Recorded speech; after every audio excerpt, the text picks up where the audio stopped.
If you'd like to go check out the Carolina Knives exhibit before it goes away, it is open Monday through Friday from 8:30 a.m. to 5 p.m. and also on Saturday from 11 a.m. to 3 p.m.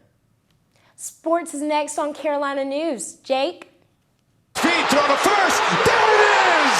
The Atlanta Braves are going to the world. Up next, taking a look at Zeb Nolan's injury last night, Monday Night Football game, and the clip you just saw. The Braves are back in the World Series, and I'll have more next.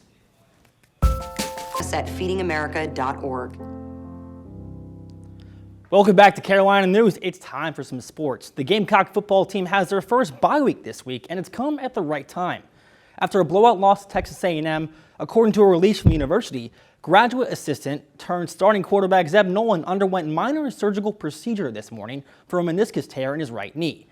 No worries here though, Gamecock fans, as Nolan is expected to be back at Williams-Brice Stadium when they take on the Florida Gators on November 6th. That game will be on SEC Network at 7:30 Eastern. And moving on to some professional football, the Saints took on the Seahawks in Seattle last night, and it was a close one.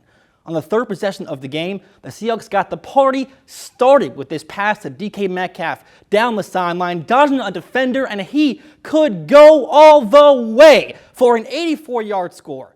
Seahawks up 7.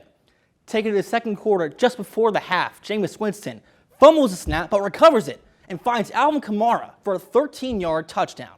The Saints offense ran through Alvin Kamara last night as he had 128 receiving yards and 51 yards on the ground. Fast forward just under 2 minutes to play, Saints rookie kicker with a go-ahead field goal to go up by 3. Seahawks' last drive, the Saints get a huge defensive stop with back-to-back sacks to force a 4th and long and sealed the victory for the New Orleans Saints. The final score was 13-10. And finally, it is time for the Fall Classic. The Atlanta Braves are back in the World Series for the first time since 1999, and our anchors Owen and Amber weren't even born yet the last time they were made it that far in the postseason. But the Braves were not expected to be here this year, as they took some huge blows during the season with injuries to star outfielder Ronald Acuna and all-star pitcher Mike Soroka. But the Braves added some star power with the acquisitions of Jock Peterson, Eddie Rosario, Adam Duvall, and home run hitter Jorge Soler, which ultimately led this team back to the World Series. As for their opponent, the Houston Astros, they are no stranger to this stage, as this is their 3rd World Series appearance in the past 5 years. And the biggest thing on Astros' minds has got to be looking for redemption, as they faced severe backlash for their 2017 cheating scandal, which was also the last time they won a title.